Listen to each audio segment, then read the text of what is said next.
Bonjour, c'est un plaisir de participer à ce 23e congrès des actuaires.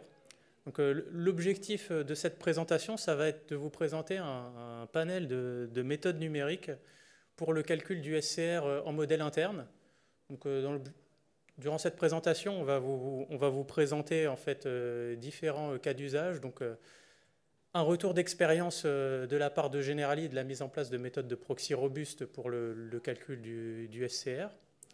Moi, je vous présenterai, on va faire un petit pas en arrière et vous présenter un petit peu les fondements théoriques de la méthode Least-Square Monte Carlo, les difficultés liées au temps de calcul dans cette méthode dans le processus opérationnel. Donc, je vais vous parler de fléau de la dimension, de sélection de variables.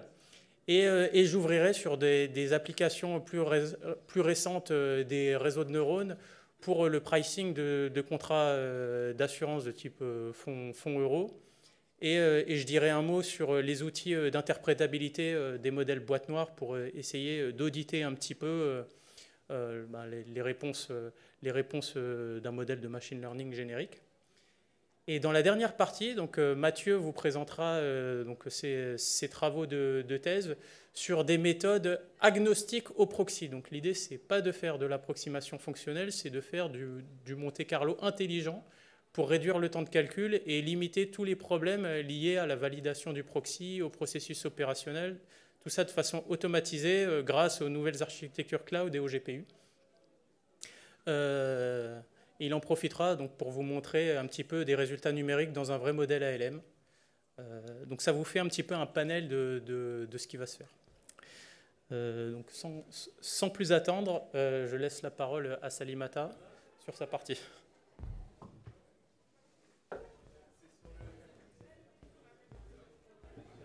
Bonjour à tous, c'est Salimata, moi je travaille chez Generali depuis 8 ans et je suis responsable des risques vie, donc pour le calcul des SR de Generali Vie et de Generali Luxembourg. Je vais vous présenter un cas pratique de l'application des LSMC chez Generali. Et voilà, comme vous le savez déjà, Generali, pour le calcul de son SR, utilise son propre modèle interne qui a été développé vers 2015. Et pour le calcul de ces SR-là, on va suivre 3 étapes. La première étape, c'est sur ce qu'on appelle le risque modeling, qui va consister à identifier les risques facteurs auxquels l'entreprise est exposée. En plus de ça, on va passer à l'étape calibrage. Donc, calibrage des différents risques, que ce soit les risques financiers, souscription et autres types de risques. Ensuite, on a l'étape risque modeling, donc ça va être plus l'objet de notre présentation aujourd'hui. Cette étape consiste à déterminer quels sont les postes du bilan qu'on va modéliser, que ce soit sur la partie passive ou sur la partie active. Et ensuite, on va déterminer des fonctions proxy, donc des polynômes qui nous permettront de calculer un bel choqué qui dépendront des risques facteurs qui ont été identifiés auparavant. Et ensuite, la dernière étape, qui est l'étape d'agrégation, de simulation, qui va prendre l'étape à partir de l'étape 1 avec les calibrages qui ont été faits et les risques facteurs, de simuler un grand nombre de scénarios et sur chaque scénario, utiliser les fonctions proxy de l'étape 2 pour calculer les fonds propres choqués à T plus 1. Et ensuite, on va avoir la distribution des fonds propres pour ensuite calculer les SR à différents niveaux de granularité. Donc, sans tarder, on va plus aujourd'hui se focaliser sur le LSMC, donc le Least-Square Monte Carlo, développé en 2015 ou utilisé par Generali pour le calcul de ces fonctions proxy sur la partie liability. Et pour le calcul des LSMC, on va avoir 4 étapes. Donc, la première étape, ça va consister d'abord à définir les scénarios de fitting. Donc, c'est Generali, on va définir 25 000 scénarios de fitting et chaque scénario de fitting va être associé à deux scénarios risque neutre antithétique. Donc, au total, sur un budget de 50 000 scénarios. Donc, c'est quand même assez conséquent. Et une fois ces scénarios définis, on va ensuite faire tourner l'outil de projection. On utilise Prophet pour calculer les bels choqués sur ces 25 000 scénarios, ou bien 50 000 si on ne fait pas la moyenne. Et ensuite, on passe à l'étape où on va calibrer la fonction proxy avec le LSMC pour finir ensuite sur la partie validation. Donc ça, c'est juste le process où j'ai pris un exemple sur le risque action, par exemple, où on va définir d'abord la première étape qui consiste à définir la région de fitting, donc le range de fitting. C'est un intervalle, on va dire qu'on veut que notre risque action varie de tel point à tel point et qui va couvrir tout l'espace de fitting. Ensuite, donc ça, on va le faire sur tous les risques. Ensuite, on va passer par Prophet en l'étape 2 pour faire les runs sur les 25 scénarios. Ensuite, il y a le fitting en étape 3 et la validation étape 4. Donc, un peu plus de graphique pour ce slide. Donc, sur la partie liability, l'idée, c'est de calculer un bel choqué qui dépendra de plusieurs risques facteurs. D'abord, on a les risques facteurs financiers. Donc, on le verra plus tard, quels sont les risques financiers qui sont identifiés par Generali pour entrer dans ces fonctions de liability. On a les risques de souscription, donc les rachats, la mortalité, etc. Et on a aussi la volatility adjustment, donc, qui est stochastique dans le cadre de Generali. Et ensuite, évidemment, cette fonction-là aussi dépendra du BEL central. Donc, quand on n'applique pas de choc, normalement, on tombe sur le BEL central. Donc, c'est une des contraintes aussi qui a été rajoutée pour fitter les polynômes. Donc là, on va voir quels sont les risques identifiés par Generali, évidemment, qui dépendront aussi des lignes de business qui sont modélisées.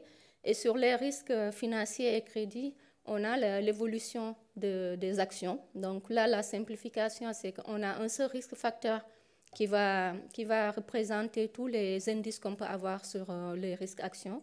Parce que le problème, on le verra avec tout à l'heure Adèle, c'est que comme on a des fonctions, on est obligé de limiter le nombre de risques facteurs. Sinon, en termes de temps de run, c'est long et aussi l'interprétation du modèle est un peu plus compliquée.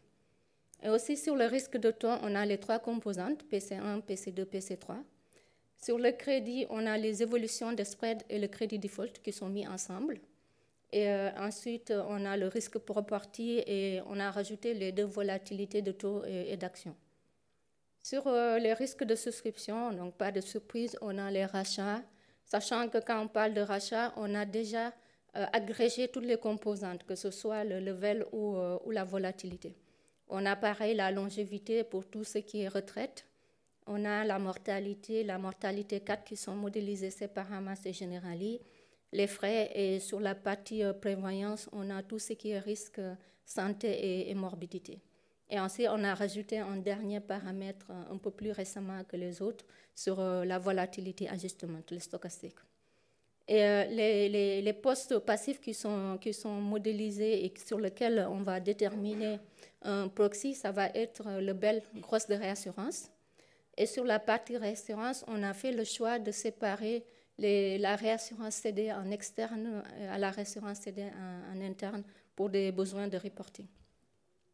Et sur chaque ligne de business, que ce soit l'épargne euro, les unités de compte hybrides et la prévoyance, on aura un ou 2 ou 3 polynômes qui sera fittés sur ces lignes de business. Donc là, si on développe un peu plus la fonction polynomiale, comme on l'a vu tout à l'heure, on l'a juste développé ici pour rajouter tous les risques facteurs, que ce soit les rachats, les PC1, PC2 ou la volatilité ajustement. Donc, l'idée pour déterminer notre fonction f, comme on l'a vu tout à l'heure, c'est de faire une régression linéaire en utilisant les 25 scénarios qu'on a vus tout à l'heure sur le best estimate pour pouvoir déterminer une fonction y égale xb plus epsilon. Le y ici, ça va être les 25 mulbels qui sont calculés dans Prophet. Le x, c'est une matrice qui va représenter les risques facteurs. Et bêta, c'est les paramètres de régression à déterminer. Et epsilon, c'est l'erreur du modèle. Donc, c'est assez simple comme méthodologie. Et pour générer les polynômes, on a fait le choix chez Generali d'utiliser la méthodologie des stepwise. Et pour cela, on va d'abord contraindre certains paramètres du modèle. Ici, par exemple, je vous ai donné un tableau d'exemple où, par exemple, on va se dire qu'on utilise les régressions stepwise avec la méthodologie Adaptive Forward, et sur lequel on va choisir le critère AIC pour la sélection des termes. Et en termes de termes, on va lui mettre des contraintes. Par exemple, on lui dit que pour un polynôme donné, la puissance maximale pour un terme, c'est de 4. Et si on prend 2 termes croisés ou 3, si on somme toutes les puissances du polynôme, ils ne doivent pas dépasser 4. Donc, c'est ce qu'on appelle max order of cross term. Et la dernière contrainte, c'est aussi, si on prend toujours des cross termes, la puissance maximale de ces puissances ne doit pas dépasser 3. Et la dernière contrainte qu'on rajoute, c'est sur le nombre de termes. On a la possibilité d'imposer au polynôme de ne pas dépasser un certain nombre de termes pour limiter un peu sa complexité. Et donc, une fois ces contraintes-là peuvent varier d'une ligne de business à une autre. Et aussi, en première étape de génération des polynômes, on va lui donner ces contraintes-là, mais qu'on peut ensuite adapter selon les périmètres et la validation des polynômes. Et ensuite, on va faire tourner la machine pour faire tourner l'algorithme de stepwise qui va rajouter ou éliminer des termes selon que la AIC a été minimisé ou pas.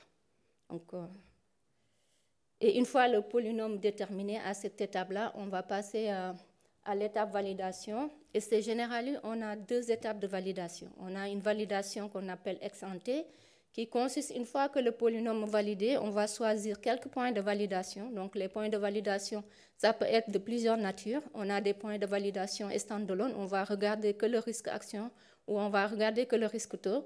On peut aussi avoir des points de validation avec des termes croisés, les taux quoi, les rachats, par exemple, ou bien aller regarder, même dans notre raison de capital de l'année passée, est-ce que nos polynômes arrivent à bien refléter profit ou pas.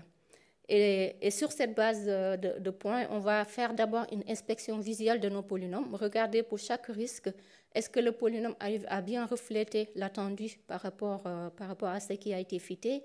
Et ensuite, on va calculer plusieurs métriques. Donc, c'est ce que j'ai listé dans le tableau, je ne sais pas si j'y arrive, dans le tableau qui est plus bas, sur lequel on va calculer plusieurs métriques et dont la plus importante, c'est la dernière, qu'on appelle le weighted relative error. Donc, c'est l'erreur globale relative sur l'ensemble des points de validation.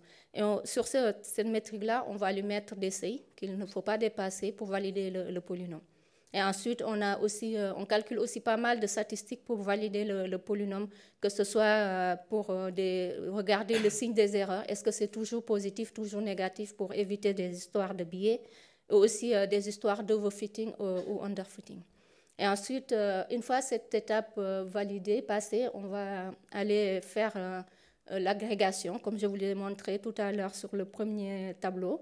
On va calculer le SR. Donc, une fois le SR est calculé, on va venir maintenant regarder dans la région du capital de Generali, faire quelques extractions de points pour ensuite revalider le polynôme sur ça. On s'assurer que le calcul est bien fait et que le polynôme, même sur ces points-là, est bien calculé.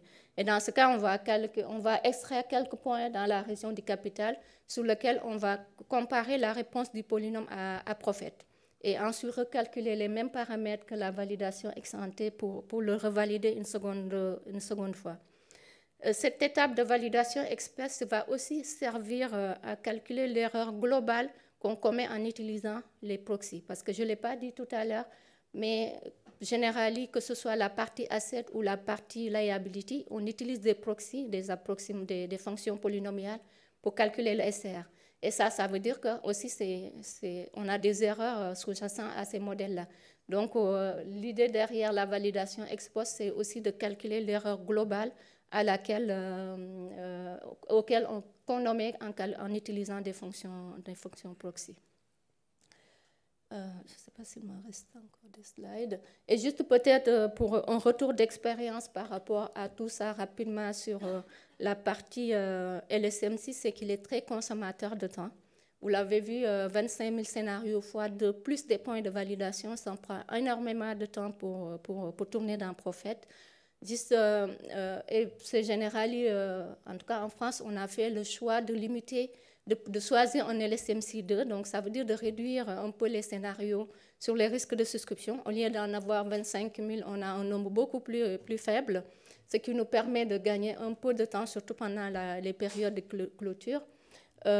Juste pour donner un exemple, si on prend 200 scénarios seulement, 200 scénarios, ça prend 72 heures d'un prophète passif pour tourner. Donc, souvent, c'est le week-end qu'on utilise pour profiter au maximum de laisser prophète tourner pendant le week-end, mais c'est hyper long. Donc, en termes de run, c'est très long. L'autre point aussi, je pense que rencontrent tous les acteurs, c'est la remontée des taux, qui fait que la plupart des acteurs ont besoin d'adapter leur modèle interne, qui a été développé dans des environnements de taux très bas. Et du coup, il y a pas mal de risques qu'il faut adapter. Et aussi, le défi dans ça, c'est d'être sûr que le LSMC marche toujours et que la validation des polynômes est toujours raisonnable. Voilà un peu le retour d'expérience qu'on peut vous faire de l'application des LSMC sur Generali. Je ne sais pas si vous avez des questions ou on attend la fin. On attend la fin, OK. Merci.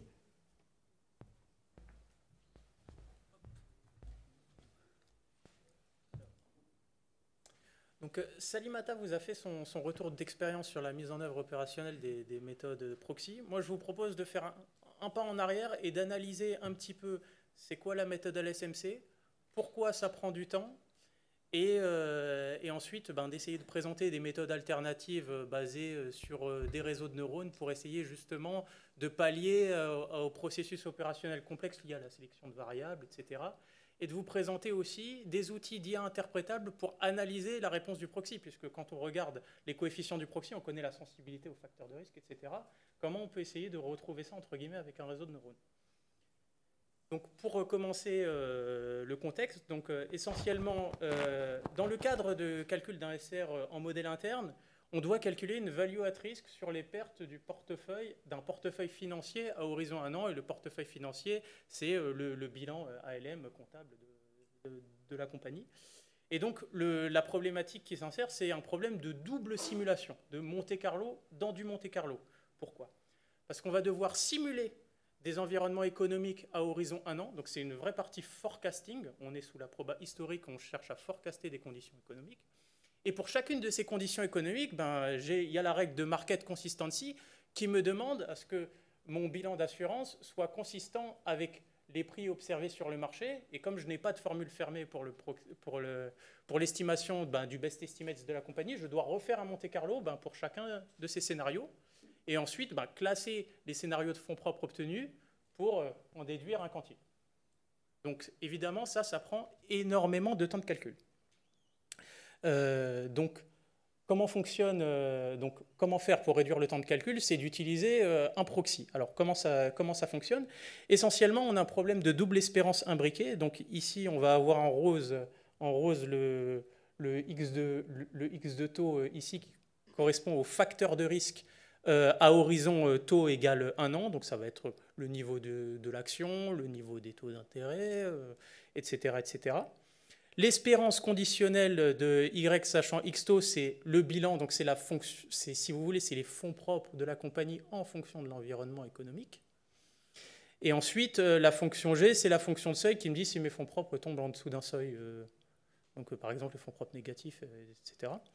Et l'espérance externe, ça me dit que je dois simuler les facteurs de risque à horizon 1 an, donc j'ai une espérance sous la proba historique puisque je fais du forecasting. Donc essentiellement, on peut voir le bilan de l'assureur comme une fonction des facteurs de risque. Et d'où sort le polynôme? Essentiellement, c'est que si je suppose que cette fonction est régulière, les maths me disent j'ai quelque chose qui s'appelle le théorème de Taylor-Young, qui me dit je peux faire un développement limité, et ça va me donner en fait un développement donc multivarié, puisque cette fois, je n'ai pas qu'un seul facteur de risque, j'en ai plusieurs, en fonction des facteurs de risque. Donc, on peut regarder la formule ici. Je vous ai donné un exemple en 2 dimensions. J'ai 2 facteurs de risque, action, taux d'intérêt. Et si je fais un développement de Taylor à l'ordre 2, eh bien, je vais avoir les risques univariés, donc la sensibilité par rapport à l'action, la sensibilité par rapport au taux, la sensibilité par rapport à l'ordre 2, et le terme croisé, l'interaction taux-action. Donc ça, c'est un exemple. Alors maintenant, OK, on a une forme paramétrique du proxy. Maintenant, c'est comment déterminer les paramètres. Donc pour ça, j'ai besoin, donc, quand on fait de l'apprentissage statistique, il me faut un dataset, il me faut un jeu de données. Mais là, il y a une subtilité, si vous voulez, par rapport au machine learning classique, c'est que ce jeu de données, il est simulé. Donc on va simuler les facteurs de risque à horizon 1 an. Donc on va faire J simulations dites primaires. Et ensuite, pour chacune de ces simulations primaires, on va en faire un très petit nombre de secondaires. Donc dans l'exemple de Salimata, c'était 2 en moyenne sur les 2 scénarios pour obtenir le BEL. Bon, là, je vous ai donné un exemple où je fais qu'une seule simulation secondaire. Et donc, si vous voulez, j'ai un problème d'apprentissage statistique avec des données hautement bruitées. Donc essentiellement c'est comme ça qu'on va pouvoir entraîner le proxy. J'ai mes features et j'ai mon label. Maintenant, la question, et ça je trouve que c'est quelque chose qui n'est pas vraiment abordé, c'est dans les polynômes, il faut aussi qu'on détermine l'ordre du polynôme, jusqu'à quel ordre on pousse, et en fait, quelle est la balance optimale entre le nombre de simulations et le nombre de polynômes que je dois choisir dans ma base. Si jamais je ne devais pas faire de sélection de variables pour comprendre un petit peu l'impact sur le temps de calcul. Donc il y a des résultats, donc il y a des analyses mathématiques qui ont été faites il y a quelques années et qui nous permettent d'avoir une forme de décomposition biais-variance, mais dans le cadre dans ce cadre bien particulier de simulation imbriquée. Et le résultat intéressant, donc on va pouvoir le voir en décomposant un petit peu les termes de la formule ici. Donc le premier terme, ça va être l'erreur statistique. Donc essentiellement, J, ça contrôle le nombre de simulations primaires. Plus le J est grand, plus l'erreur statistique diminue. Donc là, on va tuer la variance. Et P, ça contrôle donc la taille de profondeur de la base. Et ce qui est intéressant, c'est que plus la dimension est grande, donc là, si je cherche à atteindre une précision epsilon, eh bien, on va voir que plus la dimension est grande, plus je vais devoir faire à la fois de simulations et prendre plus de polynômes. Mais par contre, si le bilan de l'assureur est suffisamment régulier, ce n'est pas une fonction méchante que je cherche à apprendre, eh bien ça contrebalance un peu le fléau de la dimension en fait. Donc ça, c'est quelque chose d'intéressant et ça rejoint un petit peu ce que disait Salimata sur la remontée brutale des taux, c'est qu'en fait, le bilan de l'assureur, s'il y a des chocs sur les marchés, c'est peut-être pas si smooth que ça et ça pose des difficultés de calibrage supplémentaires. Et là, on le voit, pour atteindre une précision donnée, ça impacte la régularité de la vraie fonction qu'on cherche à apprendre. Donc ça, c'est quelque chose d'intéressant. Donc ça nous donne le résultat un petit peu théorique. Donc voilà, en pratique, il y a des méthodes de sélection de variables. Donc Salimata vous a présenté les méthodes de type stepwise. Donc on va rajouter de façon itérative des termes dans le polynôme jusqu'à ce qu'un critère statistique type AIC ou BIC ne soit pas amélioré. D'autres méthodes, donc typiquement des régressions à base de lasso.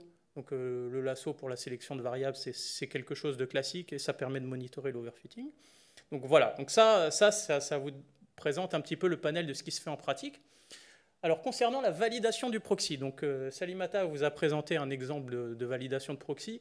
Je vous présente un petit peu ce qu'on peut voir soit dans la littérature, soit ce qui se fait un petit peu aussi parmi les acteurs de l'assurance.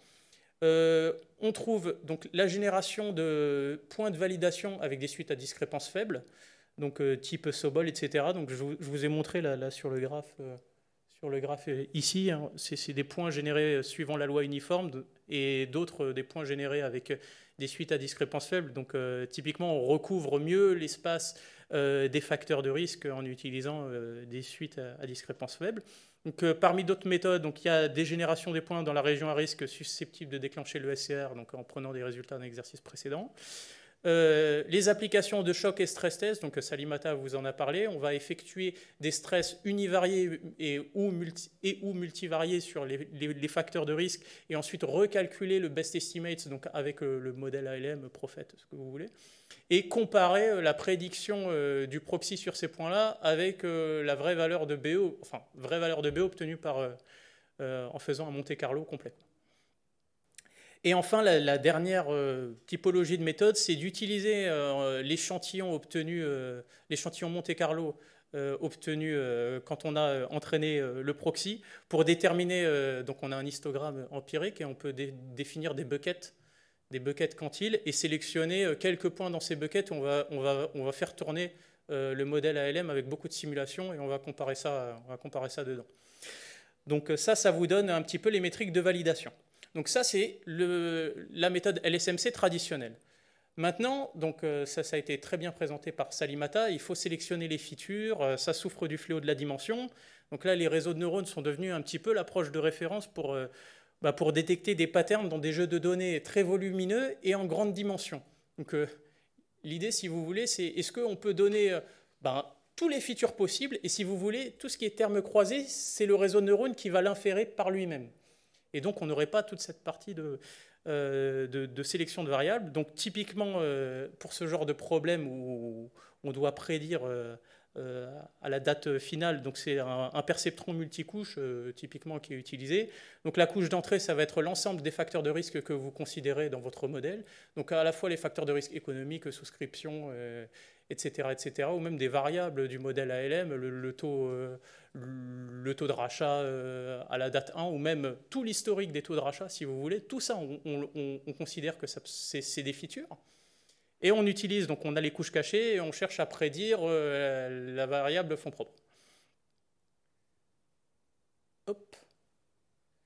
Donc, essentiellement, ça me donne une méthodologie, mais les réseaux de neurones sont accusés d'être des boîtes noires. Et donc... Maintenant, c'est si jamais je prédis, donc bon, vous avez des problèmes dans d'autres contextes. Si jamais j'utilise une random forest pour la tarification auto, par exemple, il faut pouvoir justifier pourquoi sur un type d'assuré, j'ai eu cette prédiction-là. Donc ça, c'est l'interprétabilité locale. Et global, c'est pourquoi en moyenne le réseau de neurones m'a donné cette prédiction. Donc un contexte issu de la théorie des jeux coopératifs, donc qui s'appelle les valeurs de Shapley. Donc ça existait bien avant les réseaux de neurones, mais ça a été un petit peu redynamisé avec ça.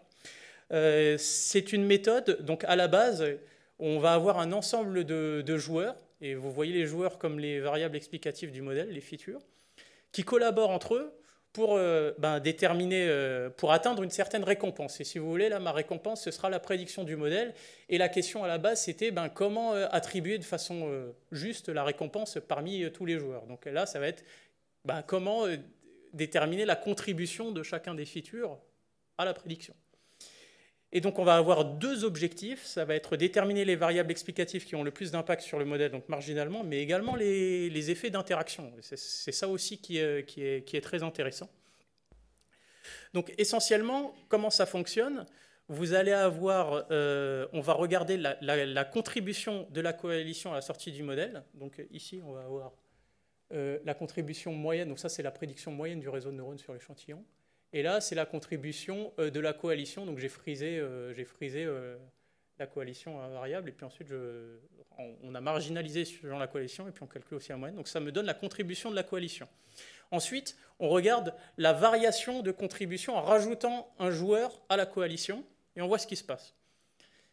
Et si on fait ça sur toutes les permutations de coalition possibles, ça va nous donner une variable qu'on appelle la valeur de Shapley, qui va nous donner en fait une mesure de l'importance du feature I à la prédiction du modèle.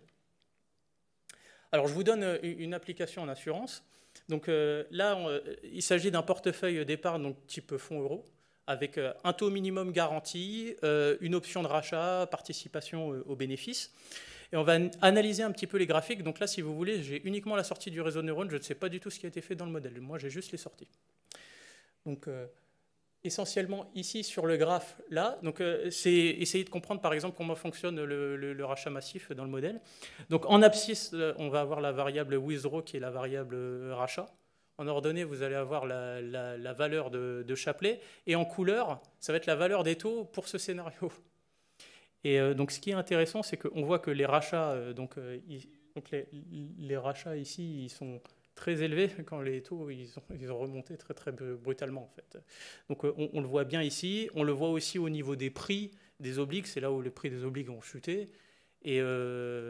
Et donc là, on retrouve un petit peu le phénomène de rachat massif. J'ai une remontée brutale des taux. Donc les clients, ils préfèrent acheter l'obligue directement. Donc ils rachètent massivement leur contrat. Et là, la compagnie d'assurance, elle doit vendre des obligues qui sont en moins-value. Et là, c'est dangereux pour la solvabilité de la compagnie. Et un feature très particulier du modèle qui est très intéressant et qui permet un petit peu d'auditer le modèle, c'est que dans ce modèle, les rachats sont payés en priorité par le cash. Mais ça, je ne le savais pas, je regarde juste ce graphe. Et on voit en effet que le cash est bas lorsque les rachats sont les plus élevés. Et donc voilà, c'est pour vous montrer des exemples d'interprétabilité de sortie d'un modèle boîte noire où j'ai juste accès aux sorties du modèle, je ne sais pas ce qu'il y a entre les deux. Et donc, pour annoncer la partie de Mathieu qui va suivre, on va s'intéresser à des méthodes qui n'utilisent absolument pas de proxy, justement pour éviter en fait tout le processus opérationnel de validation, de calibrage, etc.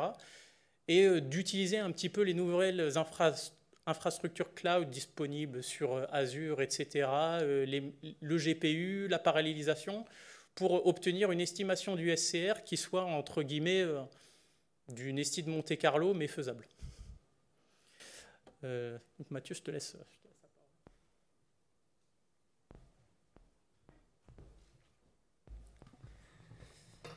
Alors du coup, comme l'a dit Adèle, je vous parlais donc, des méthodes alternatives à ces méthodes proxy, qui vont se concentrer donc, vraiment sur l'estimation du SCR, mais sans passer par de proxy, et vraiment se concentrant sur de la simulation. Donc, un petit comparatif de ces deux types de méthodes. Donc, comme on l'a dit tout à l'heure, les méthodes proxy, c'est ce qu'on retrouve le plus sur le marché. Elles sont assez interprétables et elles ont aussi des faiblesses de par le fait qu'elles peuvent être difficiles à calibrer quand on a des conditions de marché spécifiques, comme l'a souligné Salimata et Adèle. On va avoir des problèmes type fléau de la dimension, comme l'a montré Adèle, c'est-à-dire quand on aura des modèles complexes avec beaucoup de facteurs de risque, les méthodes least square vont être plus difficiles à calibrer, elles vont avoir une convergence plus faible. Et on a l'étape de validation qui va être coûteuse au niveau opérationnel et aussi en temps de calcul, comme l'a dit Salimata. Une fois qu'on a calculé notre proxy, il faut bien vérifier qu'il reste cohérent sur différentes zones du capital en question. Les méthodes non proxy, donc c'est ce qui est la plus connue, c'est la simulation dans les simulations.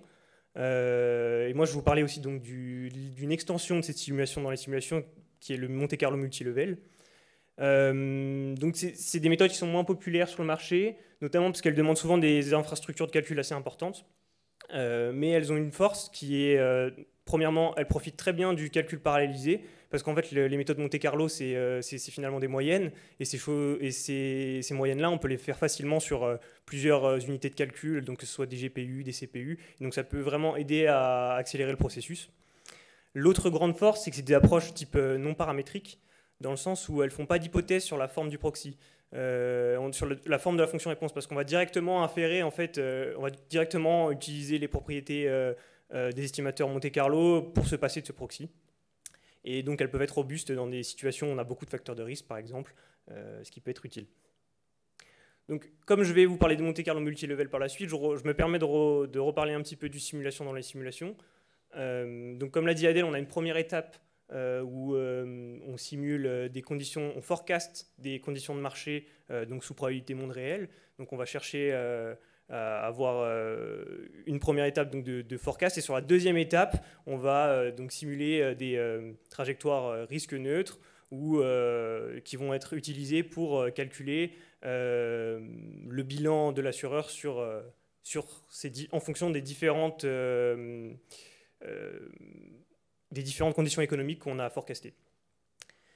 Donc on a deux paramètres en fait assez importants dans ces méthodes-là. Le premier paramètre, c'est le nombre de simulations externes, donc c'est l'étape de forecasting. C'est ce qui contrôle l'erreur statistique, comme avait un peu discuté Adèle. Et le deuxième paramètre qui contrôle l'erreur de biais, c'est le nombre de simulations secondaires qu'on fait. C'est-à-dire que si on a beaucoup de simulations secondaires, l'estimation de notre net asset value, ou de notre BEL, va être très proche de la vraie valeur. Donc la littérature scientifique nous donne une répartition optimale quand on a un certain budget de calcul entre le nombre de simulations externes et internes, c'est-à-dire que si j'ai un budget de calcul gamma, comment je le répartis entre mon nombre de simulations primaires et secondaires?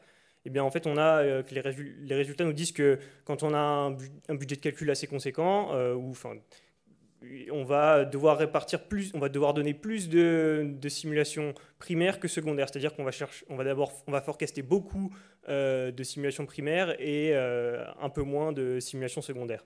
Modulo certaines constantes dont je discuterai un petit peu après. Dans ces conditions-là, les performances de l'estimateur, c'est que pour doubler la précision de notre estimation, il faut faire x8 sur le nombre de simulations. Donc là, on comprend très vite que dès qu'on va vouloir avoir des précisions fortes, donc des erreurs faibles, eh bien, le budget de calcul va exploser. C'est pour ça que je vais vous présenter ensuite les méthodes Monte Carlo multilevel qui vont permettre d'alléger un peu cette croissance, cette explosion du budget. Un petit mot sur l'estimation de ces constantes entre la répartition du budget primaire et secondaire. En fait, elles sont assez intuitives dans le sens où le nombre de simulations primaires, on l'a dit que ça contrôlait la variance. Eh bien, en fait, la constante dans la répartition du budget optimal, elle est liée donc, à la variance de notre problème sous-jacent. Donc ici, j'ai noté... donc C1, en fait, elle est liée à la variance de cette variable aléatoire YK qui correspond à l'indicatrice que notre net asset value approché par K simulation secondaire soit au-dessus ou en dessous du SCR, du vrai SCR qu'on cherche à approcher. Donc en fait, comment on estime ce genre de constante? Il y a deux méthodes. Soit on utilise un petit budget de simulation au début de notre estimation du SCR pour avoir une estimation grossière de ce SCR pour savoir à peu près la zone où on est et ainsi que la variance de cette variable YK. Soit on se dit que, en fait, comme on a assez de simulations secondaires, la net asset value estimée, c'est à peu près la vraie, et donc la variance en fait de cette variable aléatoire, là, si on fait l'approximation qu'on considère la vraie net asset value, eh bien on a une formule fermée pour cette variance, donc qui peut être une approximation.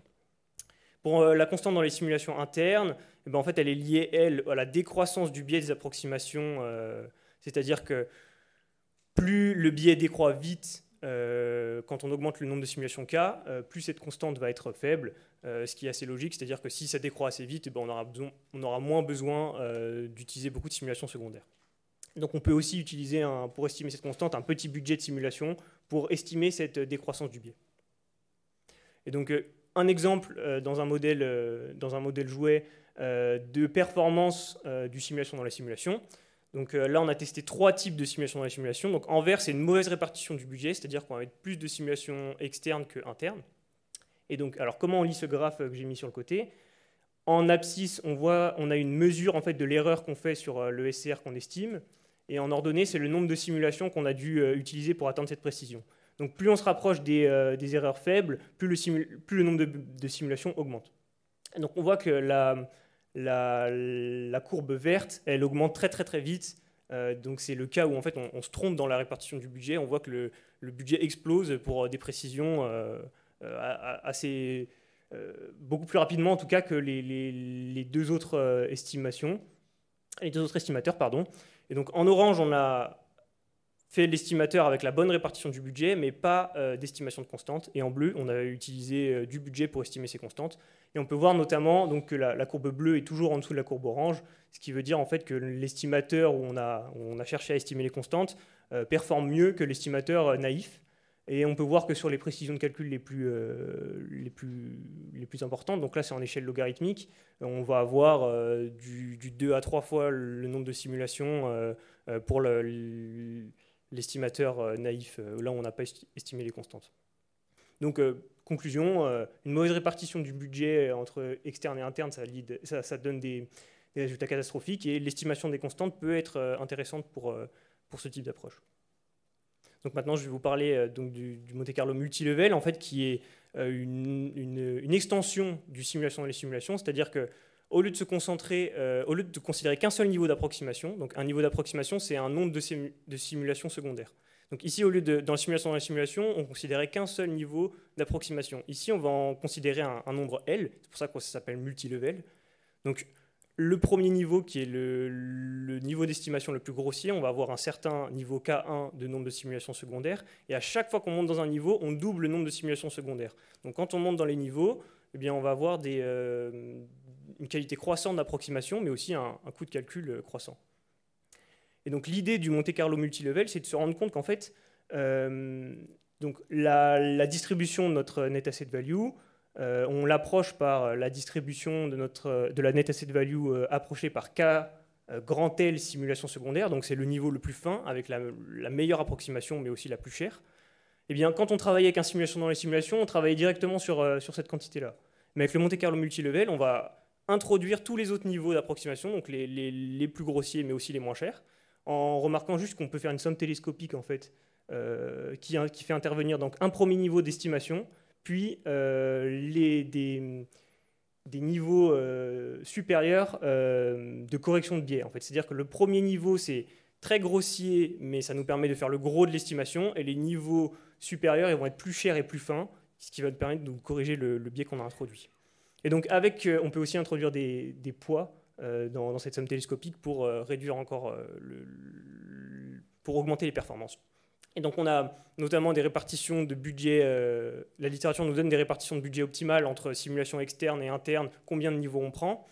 Et les résultats théoriques nous disent que avec ce Monte Carlo multilevel, divisé par 2 l'erreur d'estimation, ça va nous demander que 4 à 5 fois plus de simulation. Tout à l'heure, on était à 8 dans les simulations. Donc, qu'est-ce que ça nous dit? Ça nous dit qu'asymptotiquement, si on considère des précisions assez fortes, eh bien, le multilevel Monte Carlo est garanti d'être plus efficace que le simulation dans les simulations. Donc ici, je vous ai fait quelques petites simulations numériques pour vous montrer l'intérêt pratique du Monte Carlo multilevel. Donc on a comparé le simulation dans les simulations, qui est la courbe en bleu, avec le Monte Carlo multilevel, donc à poids. Et en fait, donc c'est le même type de graphique que tout à l'heure. En abscisse, on a l'erreur qu'on commet sur le quantile, donc sur le SCR, et en ordonnée, on a le nombre de trajectoires. Donc plus on va dans les précisions importantes, plus on a le budget qui augmente. Et donc la courbe qui est en dessous de l'autre, c'est le Monte Carlo multilevel à poids. Et comme on est en échelle logarithmique ici, en fait, on voit que pour les précisions les plus importantes, on va voir que le Monte Carlo multilevel est beaucoup plus efficace, avec une réduction d'environ 3 fois le budget du simulation pour la même précision. Et on voit aussi que la pente du multilevel, elle est beaucoup moins forte que celle du simulation dans la simulation, qui en fait corrobore la théorie, qui nous disait que dans le simulation dans la simulation, c'était x8 pour diminuer par 2 la précision, et dans le multilevel, c'est que x4 ou 5. Un deuxième exemple dans un modèle ALM, donc un peu plus sophistiqué. Donc c'est un modèle ALM assez réaliste, avec des caractéristiques qu'on retrouve sur le marché. Donc c'est un panier. L'assureur a investi dans un panier d'obligations et un indice action. On a une modélisation des rachats dynamiques. On a aussi un taux versé aux assurés qui est dynamique, avec un phénomène de taux minimum garanti. Et on a le même graphique que tout à l'heure. Donc le simulation dans les simulations contre le multilevel à poids. Et donc on voit qu'à partir d'une précision relative sur le SCR de 3% et moins, le multilevel à poids il est plus efficace que le simulation dans les simulations. Et donc dans ce graphique ici, pour les précisions là, les plus importantes qu'on a atteintes, on a une diminution par 2 à peu près du nombre de simulations pour avoir la même précision atteinte sur le SCR. Et on s'en doute bien que plus on va demander des précisions importantes, plus le multilevel va être intéressant par rapport aux simulations dans les simulations. Donc ça conclut ma partie sur les estimateurs Monte Carlo multilevel, et il ne nous reste pas beaucoup de temps, mais si vous avez des questions sur la présentation.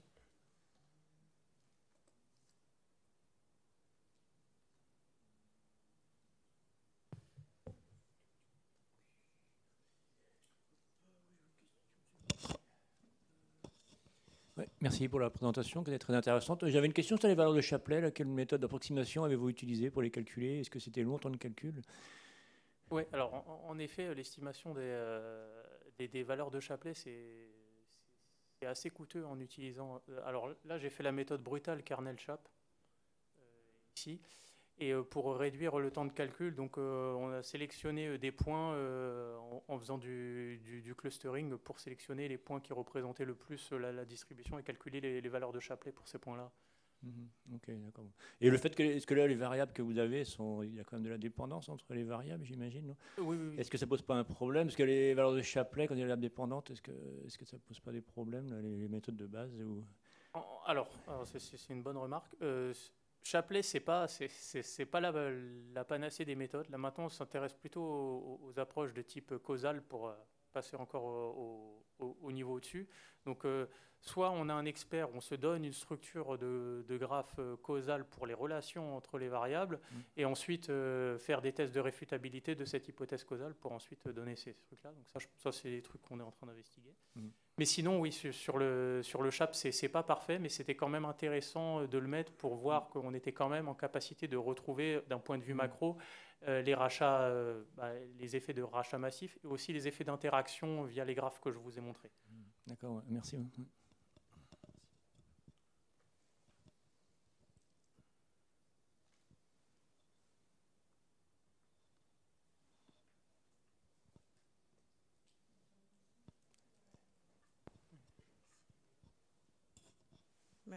Merci pour votre présentation. La question que je me posais, c'est finalement, puisqu'on l'utilise dans le cadre de calcul de SR, si cette relation de causalité, les corrélations, tout ce qui sert pour faire les calculs, est-ce qu'il pourrait y avoir des déviations lorsqu'on est vraiment dans des cas de scénarios extrêmes, comme ça a été le cas de la Covid, où finalement il y a des relations qui se créent qu'on n'avait pas pu avoir avant, ou bien qui deviennent plus fortes durant ces scénarios? Alors, c'est une très très bonne question. Ce qui peut être mis en place, c'est d'utiliser des méthodologies de détection d'outliers pour augmenter un petit peu la base de données d'entraînement et avoir plus un focus sur ces zones-là.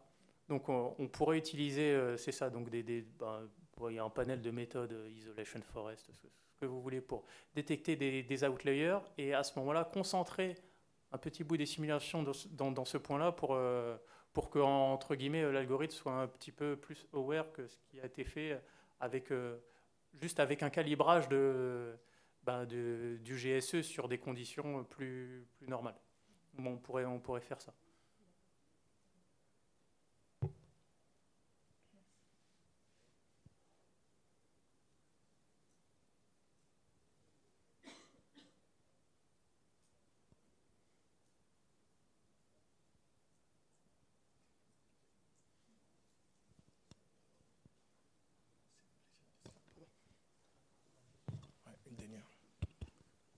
Merci pour votre présentation. J'ai vu dans vos PPT que pour valider votre méthode LSMC, il faut calculer une sorte de RMSE entre ce que le modèle ALM vous donne et ce que votre proxy vous donne. Et vu que vous faites ce calcul sur une moyenne, parce que vous faites une première simulation, et 2 simulations après, du coup, au fait, votre Y, c'est la moyenne des deux. C'est ça. Donc, en fait, c'est ça. Il y a les 2 étapes. Donc, il y a la partie entraînement. Donc, pour le proxy, il ne faut pas qu'il y ait beaucoup de simulations secondaires si on ne gagne pas du temps de calcul, en fait. Et une fois qu'on a entraîné ce proxy-là, pour valider le proxy, on va sélectionner. Donc, on a présenté un certain nombre de méthodes pour sélectionner des points pertinents pour lesquels on va calculer la vraie valeur de BE. Donc là, on fait un vrai Monte Carlo. Ouais. De vos 1000 simulations, etc. Et vous comparez ça à la prédiction du proxy sur ce point-là, sur cette configuration de scénario économique, en fait. Oui, et en gros, pour moi, il y a une deuxième erreur qu'on ne calcule pas, que vous n'avez pas calculé. Pour moi, c'est l'erreur qui est faite en disant que mon Y, qui est en sorte une moyenne de deux risques neutres, qui n'est pas forcément représentatif de... Tout à fait. Mais du coup, le moyen de le monitorer, c'est cette validation out of sample, en fait, pour dire, OK, je vais entraîner sur un truc bruité, mais quand je compare avec la vraie valeur de label, puisque, entre guillemets, j'ai un Monte Carlo qui a convergé, quand je calcule le deuxième Monte Carlo, et ben en fait, c'est comme ça qu'on le monitore. C'est cette validation out of sample qui permet de dire, OK, j'ai entraîné le proxy avec avec des labels très bruités, mais quand je construis mon set de validation, ben, sur des conditions à la fois extrêmes, centrales, etc., ouais. Ben, j'ai une erreur. Donc, et il y avait deux approches de validation que Salimata a très bien présentées. C'est que vous allez regarder les erreurs sur chacun des points. Et ensuite, deuxième truc, c'est des erreurs à un point de vue agrégé, donc avec des moyennes pondérées, etc. Ok, effectivement, avec la convergence, on peut s'en rendre compte. Aussi, il y a aussi des techniques telles que la méthode de régression par processus gaussien. Oui, tout à fait. Vous pouvez faire du crigeage gaussien etc. d'estimer cette erreur par... C'est ça. Et après aussi, l'avantage du crigeage gaussien, c'est que les hypothèses de bruit qui sont gaussiens, IID, etc., ça, on peut se donner cette structure-là avec des noyaux. Okay. Ça aussi, on pourrait faire. Okay.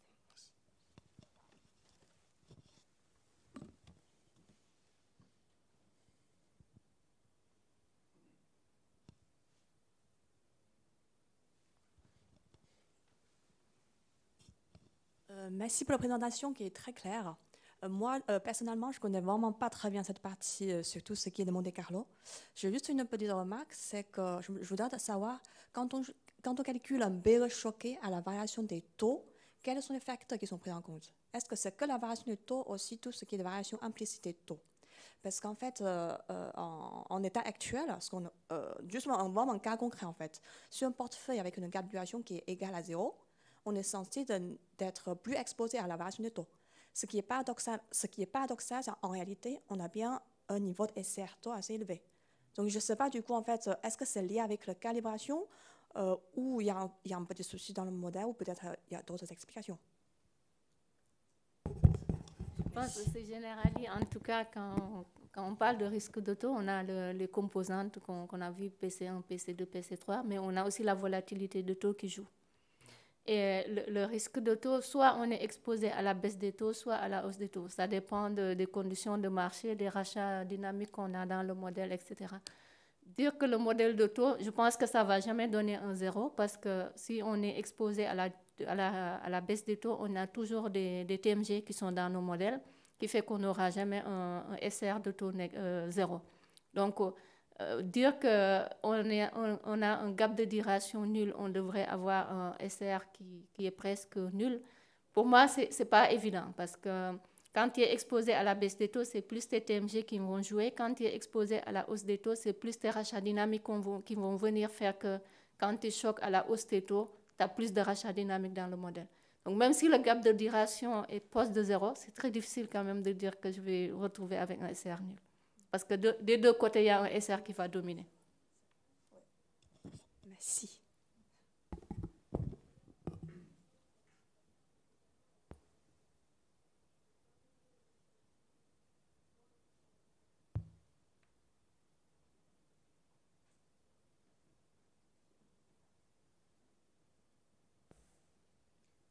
Bon, et ben, s'il n'y a plus de questions, merci beaucoup pour votre attention.